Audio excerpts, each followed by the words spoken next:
Welcome back to the Marvel Movie Minutes, a daily podcast which we disassemble a film from the Marvel Cinematic Universe into 1-minute segments and then examine it in obsessive and occasionally hilarious detail. I'm Kyle Olson from the Swashbuckling Ladies Debate Society podcast. Hey, and I'm Rob Cabasco. And Kyle. Yes, sir. Did you know that acetate paper is a transparent material that is made by reacting cellulose, I'm close enough, with acetic acid in the presence of sulfuric acid? I did not know that. You didn't know that? No. Well, even I didn't know that. Okay, why do I bring up acetate paper? Now, here's what I was thinking. In this minute, this is what I reminded me of something that I just loved from my childhood, and people still have them today. You know those books that you get that have pages that are transparent and there's different elements printed on them, and then they, as you put the book together, they create an entire image. What probably people are most familiar with are like those books about the human body, where as you go through the pages of the body, there's the skin, and then there's the organs, and then there's the nervous system and the bones, right? And so you can do that. I love those books. I tried to find what the history of those books are. I don't know what you want to, there are all different ways to call them, transparent page books, or whatever. Here's the thing, though. My favorite one of these, and I couldn't find out where these first started. I think they've just been around for a very long time. But my favorite is the Millennium Falcon, a 3D owner's guide by Ryder Wyndham that came out several years ago. Such a great use of this, because it's literally just a bunch of these acetate pages, and then they have the outer shell of the Falcon, and then the control system, and the living quarters, and all this other stuff. I think they've done one for Darth Vader. Here's what I want to see. They got to do one for Iron Man. Oh, yeah. How awesome would that be, in that you could actually see all the different systems? If anybody's listening, if any book publisher's listening, I think that would actually be a tremendously cool product. Yeah, I'd say Marvel Publishing, get on that. That just makes tons of sense. I don't know. Anyway, whatever. We're giving you free ideas here at minute 83 of Iron Man 2 from 2010, directed to Jon Favreau. And we pick up where we left off, which is Tony is studying the wireframe model that Jarvis has made from his father's original model of the 74 Stark World's Fair. That's a lot. A lot of mouthfuls in this minute. Yeah, it's a lot. He's looking to try and figure out what's going on, and he thinks at this point he's come to a revelation. So he has the entire model turned on its side, essentially, so looking at it from above, from God's perspective, one might say, or the Watcher's, from Uatu the Watcher's perspective, and says, "What does that look like to you, Jarvis? Not unlike an atom. In which case, the nucleus would be here. Highlight the unisphere." And so he takes the unisphere and enlarges it, and because the unisphere, which is a real thing and is still there, right? I believe it gets taken out by a flying saucer in Men in Black. Thanks, Will Smith. Yeah. Anyway, Agent J. And then he keeps that there and it says, "Lose the footpaths, get rid of them." And he's starting to swing things away, like batting away flies. And just like getting rid of all the stuff he doesn't want. And as he's doing this, the vegetation, everything else, that's what made me think of acetate page books. Mm-hmm. Because I thought, oh wow, what an amazing thing that would be. Layer by exactly. layer. Yeah. Exactly. I get you. And Jarvis says, "What is it you're trying to achieve, sir?" Yeah, what are you doing? Yeah. And Tony says, "I'm discovering." Correction. "I'm rediscovering a new element, I believe." So then he continues on, flicking things away. Lose the landscaping, the shrubbery, the trees. He's whoosh, whoosh, whoosh. He's flicking, he's clicking, he's swiping.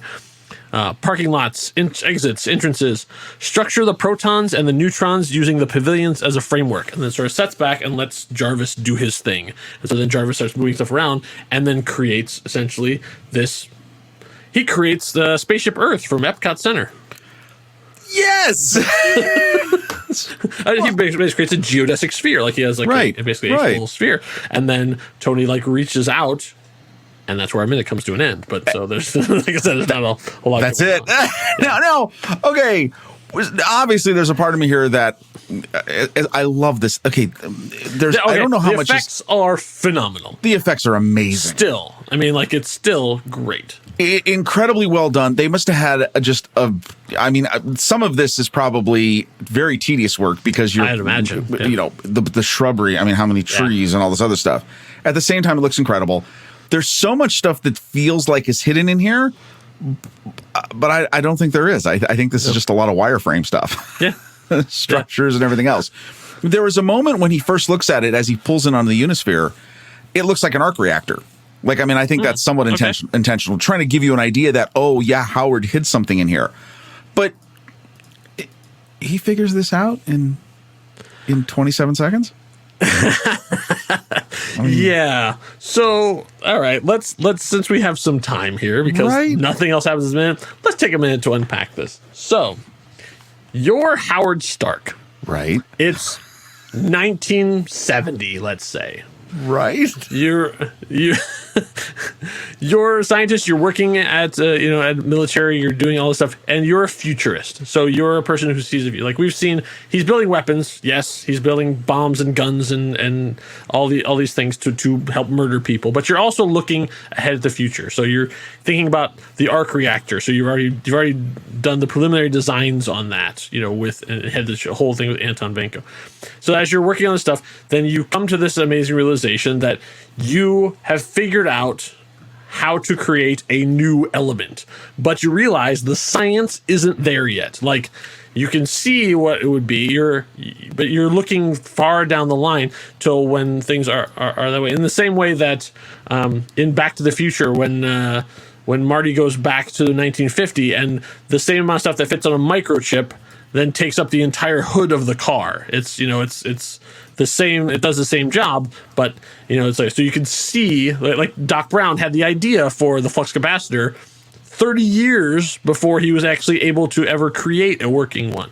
You see like we have to wait for other things to catch up. So you have this idea and you can think, I have figured out how to make a new element that will help with the arc reactor. I don't know. That's a leap of logic at that point. But let's say that it's something that processes energy more efficiently than anything that's currently around.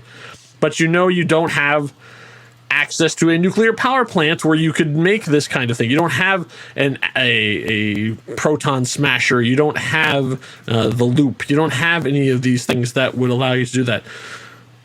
But you know exactly what the atomic structure of this thing would be. You're doing great so far. Okay. So then you, the future person who wants to make sure that you could write it down, write a book. You could draw a picture. You could put it in your will and say not to be open until the time of my death. Yeah, you could put it in a trust so that when Tony Stark turned 18, he would get access to all of your stuff and do it. Or you can take an entire multi-acre thing of land and lay your design on top of it where everybody in the known world could see it. That's the issue. Yeah. It seems like that's just being a jerk. Well, it's what is that? I mean, like you have this, like you figure out the atomic structure of this thing and you lay it out where everybody in the world could possibly see it. Like, yeah, oh, Tony, you can figure this out. Well, Ivan Vanko figured out how to do the arc reactor. Yeah. Like, yeah, I know. It's, I mean, like, oh, you're the one who could solve this. Well, yeah, but it turns out, a lot of people could solve this. You know what? I bet you Hank Pym could have solved this. And he was just down the hall. It involved miniatures, get it? Huh? Right? Okay, so here, yes, I cannot refute any of this. Since the day one of watching this, I thought, like, this is the worst plan that Howard Stark has ever come up with. Okay, so you really, I mean, outside of all this, there's another major problem with this too. But like, let's just stick with like how he's delivering the information for now. I will just say that the only thing I can come up with here is eccentricity. But in 1970, I'm not gonna say. I know the thing happened in 74, but I'm saying like it takes years of planning. Right, exactly. He was not eccentric. Like, because eventually we're going to see what Howard's like, and the beginning of Ant-Man, we get to see. Yeah, like Howard approximately at this time. I mean, like right before. So, like a little after. A little after. This would be after the World's Fair, but like it's still the same mindset essentially. It doesn't. There is definitely a parallel in this movie between this and the whole Ivan's plan at the Grand Prix. that they just don't. The whole thing's like if you think about it too much, it doesn't make any sense. Yeah, and Jon Favreau even in the commentary says, yeah, it's better if you just don't think about it too much. Like, because he said he actually like kind of says, yeah, the science in this is kind of muddy. It doesn't really make a lot, but you know, hey, it's comic books. What are you gonna do? And I'm fine with the it's comic books, and I'm asking for it's how the information was passed is still like. It's I cannot get past this. Like, this was his design. I'm gonna lay it out for, and my son will be the one who will look at this model after watching this random piece of footage of me from an outtake on a reel-to-reel tape thing when he's old enough and figure out this thing and create this element that I'm unable to do. There's so many better ways of getting this information to your son, dude. Well, it's the issue. The issue is too. And spoilers for the next 2 minutes.